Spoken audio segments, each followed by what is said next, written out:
Pluto is a distant and mysterious dwarf planet, which was once a member of our solar system's planetary family. However, recent startling announcements by leading astrophysicists Neil deGrasse Tyson and Michio Kaku have brought Pluto back into the spotlight with a shocking revelation. They suggest that this icy world is on a potential collision course with Neptune. But how could this happen, and what would be the consequences of such a massive event? Are we witnessing a rare astronomical phenomenon, or is there something more to this impending cosmic collision? Join us as we explore the possibilities of a Pluto-Neptune impact. Pluto, a former planet that was demoted to a dwarf planet partly due to its peculiar orbit, remains a subject of fascination and study in the astronomical community. According to recent predictions by leading scientists, Pluto's trajectory is dangerously close to Neptune's. Leading astrophysicists Neil deGrasse Tyson and Michio Kaku are both raising the red flag of a possible hazardous collision between these two planets that could be a huge threat to Earth. How is such an event even possible? Pluto's journey around the Sun is unlike any other planet in our solar system. It takes a staggering 248 years to complete a single orbit, meaning since its discovery in 1930, it hasn't even finished one full revolution. But the intrigue doesn't stop there. Pluto's path is marked by its highly elliptical shape, deviating significantly from the near-circular orbits of the major planets. What makes Pluto's orbit even more peculiar is its inclination, angled at 17 degrees to the ecliptic plane. The path Pluto traces is much steeper compared to the other planets. This inclination and elliptical nature add layers of complexity to its orbital pattern. One of the most intriguing aspects of Pluto's orbit is its intersection with Neptune's path. For about 20 years in each orbit, Pluto actually comes closer to the Sun than Neptune, defying what we might expect from their positions in the solar system. This leads to the natural question: why hasn't Pluto collided with Neptune? The answer lies in the gravitational influences of other planets. The study of Pluto's orbit began soon after its discovery. Initially, astronomers struggled to understand its unique trajectory.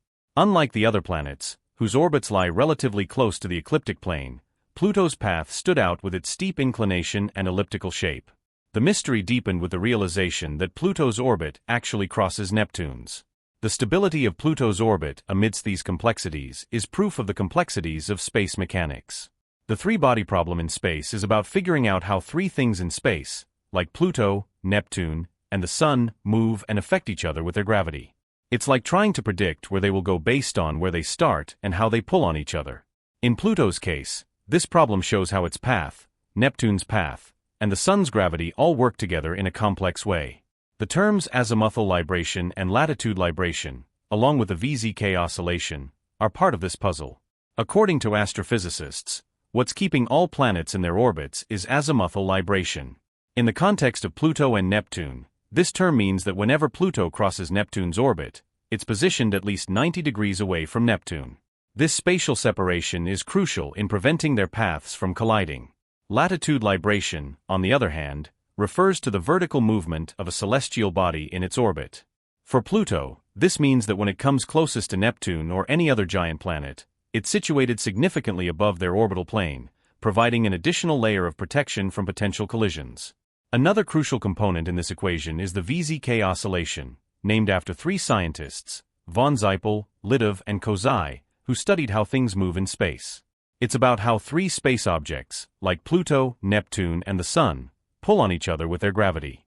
This pulling affects how they move.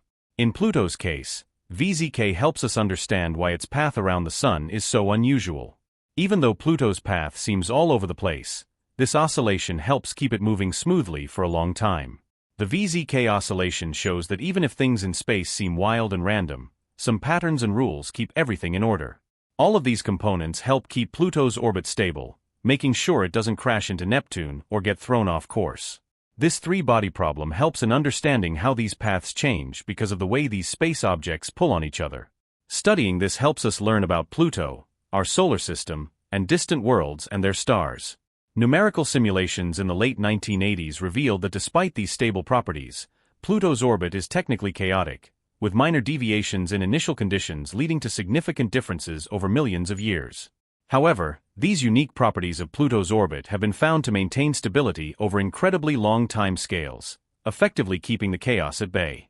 Recent computer tests have helped us understand how the big planets like Neptune, Jupiter, and Saturn affect Pluto's path around the Sun.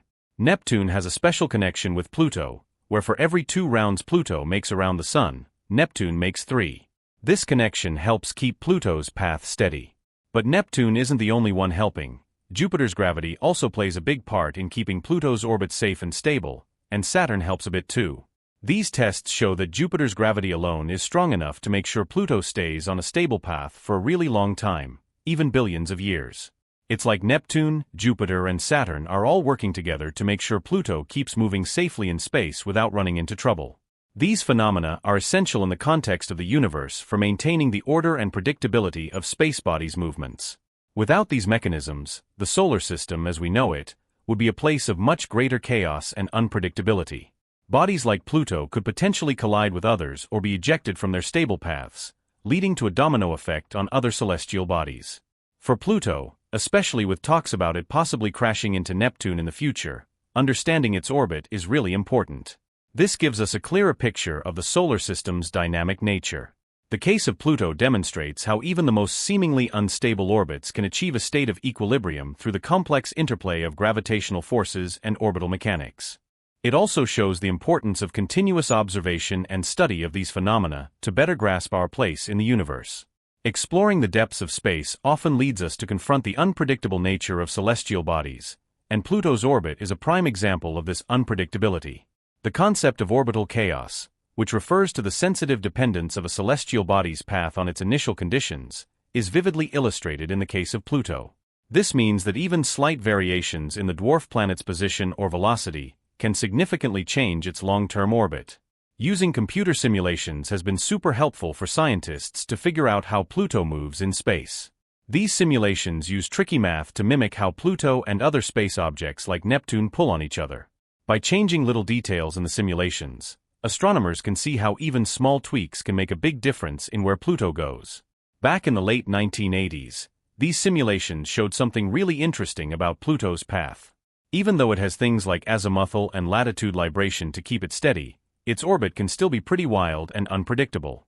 If you start off with just a tiny difference in where Pluto is or how fast it's moving, over many years, its path can end up looking really different. But even with all this chaos, Pluto's orbit stays stable for a super long time, like billions of years. This means Pluto's journey around the Sun has a kind of order to it, even though it seems all over the place at first. Predicting cosmic events, especially when it involves chaotic orbits like Pluto's, poses a significant challenge.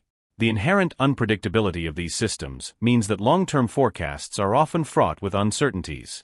While numerical simulations provide a powerful means to understand and anticipate the future paths of celestial bodies, they also highlight the limitations in our predictive capabilities. These models rely heavily on the accuracy of initial conditions and the complexity of the interactions they simulate. Any slight error or oversimplification can lead to vastly different outcomes, making precise predictions a daunting task.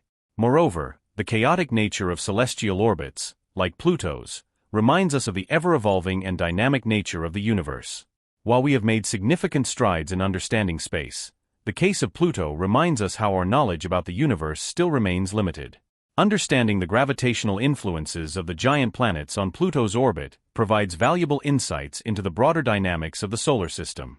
It shows how the presence and position of each planet can have far-reaching effects, influencing the stability and trajectory of other bodies within the system. So why are major astrophysicists only now raising concerns about a possible collision between Pluto and Neptune, despite all these complex forces trying to keep such an event from happening? Neil deGrasse Tyson, a prominent astrophysicist and a pivotal figure in popularizing astronomy, provides a unique perspective on the mysteries of our solar system, particularly the intriguing case of Pluto. Tyson, known for his role in the reclassification of Pluto from a planet to a dwarf planet, offers insightful commentary on the evolving nature of celestial mechanics and the public's fascination with the unknown realms of space. Tyson's stance on Pluto's reclassification is rooted in the ever-expanding knowledge of our solar system. He views the reclassification as not a demotion, but a necessary adaptation to our growing understanding of the many bodies orbiting our Sun. Tyson's approach to celestial mechanics is one of continuous learning and adaptation. He sees the complexities of orbits, such as Pluto's, as a reminder of how much there is still to discover in space. The intrigue of these unknowns, according to Tyson, is What keeps the field of astronomy so vibrant and full of possibilities? When Tyson comments on the potential dangers or significant changes in our solar system, it is with the weight of both scientific rigor and a desire to spark public interest in the mysteries of the cosmos. He is known for bringing attention to underappreciated or misunderstood phenomena, often pushing for further research and observation. Given his history with Pluto, any statement from Tyson regarding its future trajectory, particularly a potential collision with Neptune, would likely be framed within the context of ongoing research, urging both caution and curiosity. Michio Kaku, on the other hand, is known for his work on string theory, and his ability to make complex scientific ideas accessible to the public takes a more futuristic and theoretical approach to these discussions. Kaku has always been fascinated by the extremes of the universe, from black holes to the fate of the cosmos itself. His take on a Pluto-Neptune collision would likely focus on the broader implications for our understanding of celestial mechanics, and what such an event could teach us about gravitational interactions on a grand scale. Kaku's perspective often leans towards the profound, considering not only the immediate scientific implications, but also the potential for new theories to emerge from such unprecedented events. For Kaku, the possibility of a planetary collision would open the door to questions about the fragility of orbits and the stability of the solar system itself. Both Tyson and Kaku's comments serve as a reminder of the dynamic nature of space, where the unexpected is always possible. It's worth noting that while the possibility of Pluto colliding with Neptune has been raised, these discussions often serve to highlight the intricate and delicate balance of forces at play in our solar system rather than suggest an imminent catastrophe. What we're witnessing is likely a theoretical exploration of potential outcomes, given the unique nature of Pluto's orbit and its interactions with the other giant planets. If such an event were to occur, it would have profound implications not only for the future of both planets, but for the entire solar system. This highlights the importance of continuous observation, study, and simulation of celestial bodies to anticipate and understand the potential for such rare cosmic events. It also reinforces the necessity of engaging the public in scientific discourse, as Tyson and Kaku have done throughout their careers, to foster a greater understanding of the universe and its ever-changing nature. Although the possibility of a Pluto-Neptune collision seems remote, the implications are significant. The interaction of massive celestial bodies like these would trigger unprecedented consequences, not just within our solar system, but for our understanding of celestial mechanics and orbital dynamics. It's a stark reminder that while our knowledge of space has grown, there's still much we don't fully grasp about the forces that govern it.